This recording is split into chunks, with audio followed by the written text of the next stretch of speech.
Hi Year 11. So today we're going to practice an explain why question. It's worth 12 marks. So explain why questions can be found across all three history papers, and they feature, so for example, they feature on the medicine paper. That this comes in section B of the medicine paper, and it features on the Elizabeth paper as your second question, and it also features on your Germany paper. This comes after the inference question in section A for Germany. So it's important to remember that 12 mark explain questions require 3 paragraphs. Now, your American West is a slight exception. You don't have the words explain why, but you have explain the importance of something, which again is the same skills you would use for explain why, apart from on the American West it's worth 8 marks as opposed to 12 marks. So you would just alter the amount of paragraphs that you do for your American West. So that's just a side note for your American West paper, but ultimately, 12 mark questions on medicine, Elizabeth and Germany require 3 paragraphs. So that's what we're going to practice today. So I've put on a list of past explain why questions that have been found on the Elizabeth paper. So if you want to pause the video, you can have a read through those. You can do that now.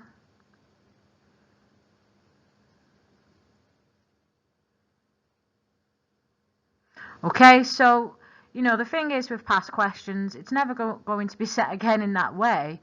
But by practicing these questions, you're also getting in knowledge revision for, these topics could crop up for a describe 2 features question, a 16 marker question, for example, how far do you agree, where you have to use and call upon a range of knowledge in order to answer that.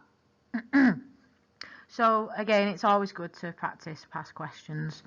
Today though, I want to focus on this one. Explain why Elizabeth introduced her religious settlement in 1559. So, here's the structure.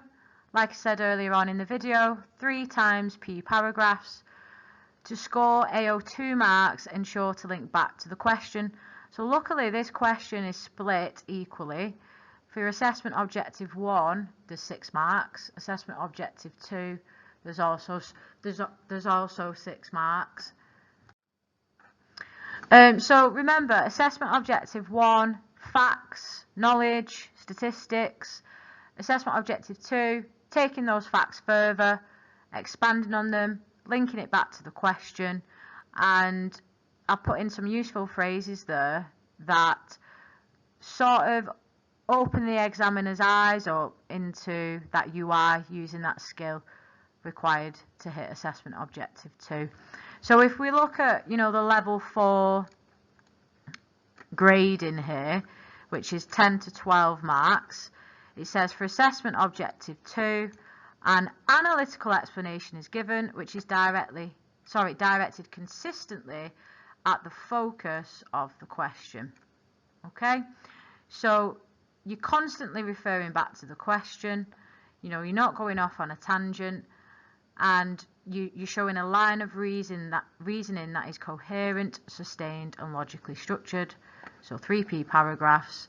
Coherent means clear, your points are clear, so each paragraph, your opening point should allow the examiner to see what ideas you're going to discuss within that paragraph. Assessment objective 1, if you want to get into this level 4 here category, you need to show wide ranging knowledge. Okay, and it says no access to level 4 answers that do not go beyond aspects prompted by the stimulus points. Yeah, remember with this question, it will give you 2 stimulus points in the form of bullet points. You can choose to use those within your answer. See them as themes that you can include. Ultimately though, if you wanted to ignore both of those points and include your own themes, that is fine, but you may find that actually they suit what you want to write. But it's always important to remember you always need at least one of your own, a third theme or a third point of your own as well. Okay, moving on then. Okay, so those points there, just emphasising what I've just said. Must ensure 3 relevant themes are explored. Right, so explain why Elizabeth introduced her religious settlement in 1559. What I would do, even in an exam, but you have to play it by ear, you have to see if you've got enough time in the first place.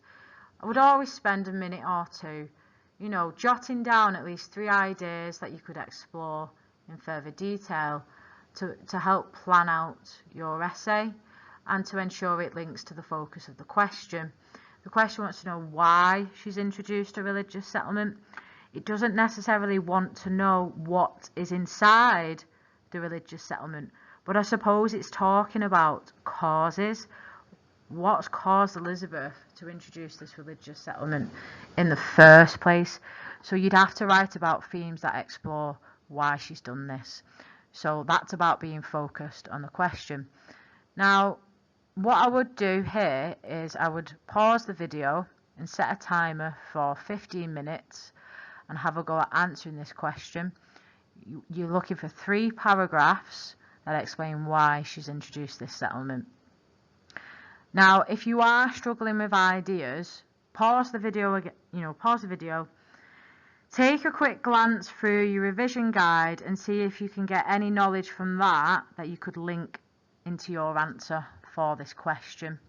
Remember, if you're writing things down that don't necessarily apply to the question or aren't relevant to the question, you're not going to get any marks. It doesn't matter if what you're writing down is extremely factual and correct. If it does not link to that question, you will score 0 marks. So you have to ensure you're focused on the why, not what was actually in the settlement, why she introduced it.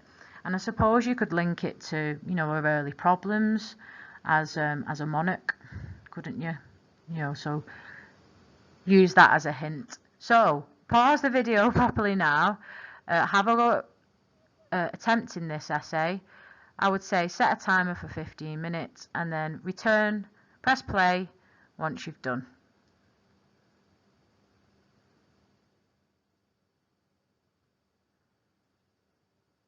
Okay, so hopefully you've had a go at this question. I'm going to give you an indicative model answer. Is this answer, necessarily 12 out of 12? Well, you could be the judge of that. You could even mark this as part of your revision.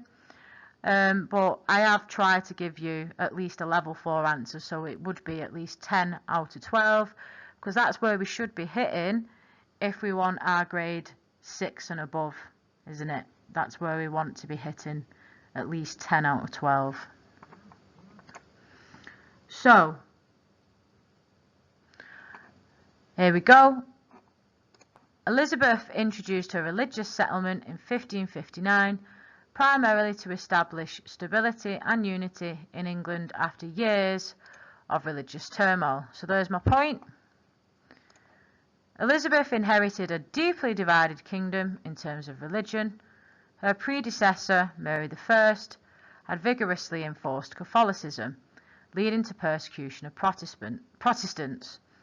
Elizabeth sought to put an end to the religious conflicts by finding a middle ground that could be acceptable to both Catholics and Protestants.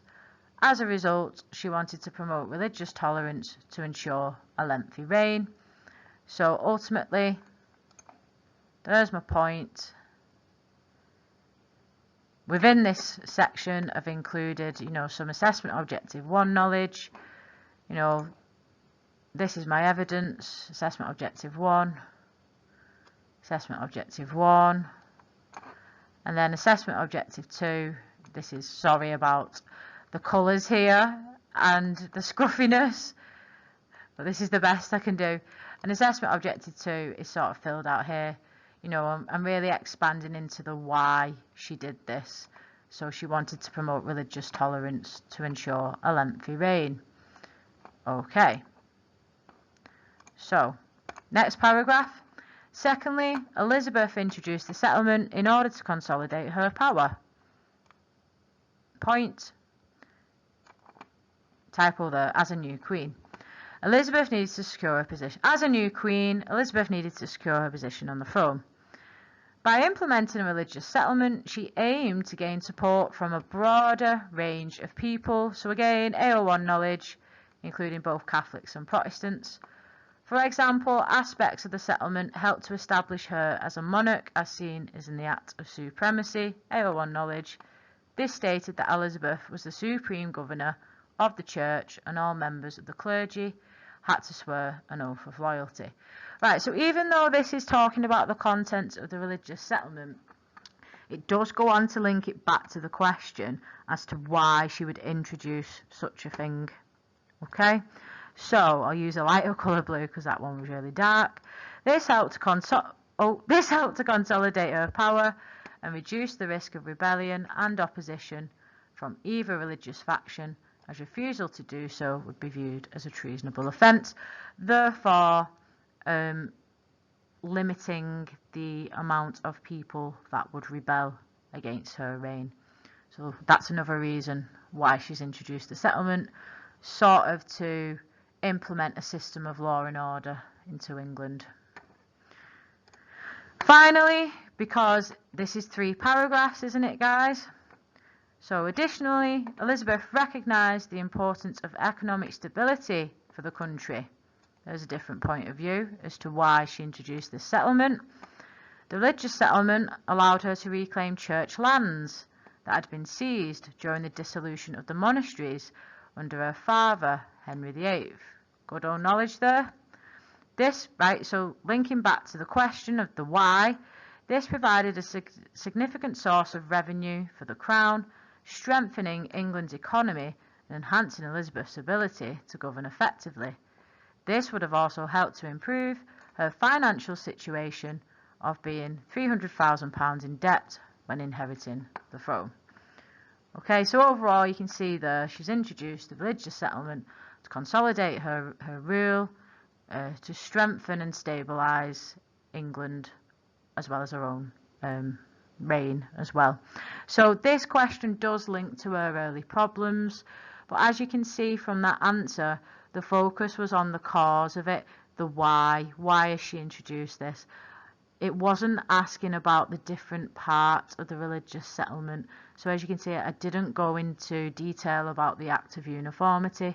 I did refer to the Act of Supremacy because I felt like it was relevant to the why. You know, it makes her supreme governor, therefore people will see her as the real deal. People will see her as being a higher power. Well, Protestants will see her as being a higher power to the Pope, whereas Catholics will see her as being an important figurehead in the church. So it works, you know, she's finding a compromise there, she's finding a middle ground. So that, you know, don't worry if your answer doesn't exactly look like that, but that's just an example of what it could have looked like. Again, you know, you could have used your textbook. You can also use your textbook to self-mark and to see if you've put in relevant knowledge, as well as this PowerPoint slide. Okay, right, so the next video I will do is a how far do you agree on Elizabeth, but for now, just have a practice on that explain why question, and by all means practice those past questions as well, because it can target other topics for your revision. Right, thanks for listening or watching. Bye.